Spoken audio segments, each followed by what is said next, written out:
नमस्कार सर्वांना. आज मी दुपारच्या जेवणामध्ये फ्लावर आणि वाटाण्याची भाजी बनवली होती. तर फ्लावर कट करून पाण्यामध्ये उकळायला ठेवली, गरम पाण्यात उकळून घेतली मी. आणि इकडं फ्राय पॅनमध्येच बनवली. तर तेल टाकलं, तेल गरम झाल्यावर जिरी मोहरी टाकली. जिरी मोहरी छान तडतडले की बारीक कट करून लसण टाकला. मी लसण कुटून नाही वापरत, कधी कधी मी असा बारीक कट करून वापरते, छान लागतो. आणि नंतर आपली उकळून घेतलेली हे ॲड केली त्याच्यामध्ये फ्लावर. आता सध्या मार्केटमध्ये वाटाण्याच्या शेंगा खूप छान भेटतात. तर जास्त तर माझ्या वाटाण्याच्या शेंगा हे करूनच भाज्या बनवते मी. बटाटा वाटाण्याचं मिक्स भाजी किंवा फ्लावरची मिक्स भाजी. आता उन्हाळ्यात तर नाही भेटत जास्त, आता सध्या खूप भेटतात आणि स्वस्त पण असतात. तर ते पण उकळून झालं होतं. पाण्यातून काढून थोडंसं थंड पाणी टाकलं परत फ्लावरमध्ये आणि नंतर फ्लावर ॲड केली.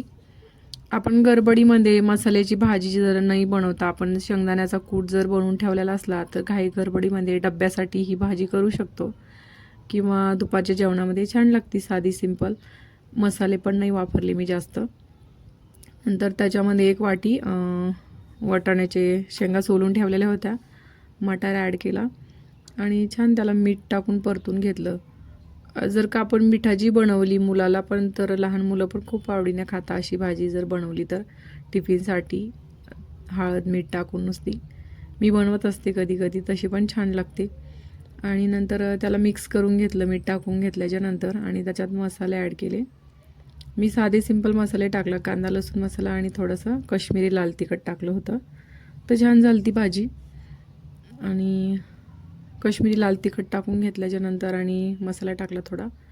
आपण मसाल्याची पण बनवू शकतो, छान लागते काळ्या वाटणातली पण ही अशी मिक्स भाजी. पण आज मी साधीच बनवली होती. जर का तुम्हाला व्हिडिओ आवडत असतील ना, तर प्लीज चॅनलला सबस्क्राईब करत जा, लाईक आणि कमेंट करत जा. आणि मसाले टाकल्यावर छान त्याला परतून घेतलं, मिक्स करून घेतलं थोडीशी. आणि नंतर कोथिंबीर टाकून घेतली होती मी. कोथिंबीर टाकल्याच्या नंतर वरतून पण टाकली नंतर, पण अगोदर तेलात तळून मसाल्यासोबत छान लागते कोथिंबीर पण तळलेली. तुम्ही कशी बनवता नक्की मला कमेंटमध्ये सांगा. कोथिंबीर टाकल्यावर त्याला परत मिक्स करून घेतलं आणि नंतर पाणी टाकून घेतलं मी, जेवढं आपल्याला घट्ट पातळ जेवढं पाहिजे कशी तेवढं पाणी ॲड केलं. आणि नंतर शेंगदाण्याचा वरून कूट टाकला होता, कारण की मी शेंगदाण्याचा भाजून दळून ठेवलेला होता.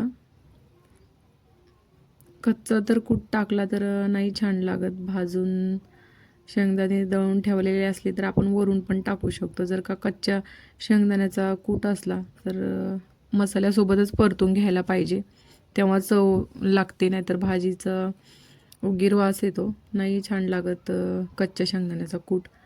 तर भाजून ठेवला होता मी, ठेवत असते थोडा तरी, कधी घाई गडबडीमध्ये आपण सकाळी सकाळी भाजी बनवू शकतो.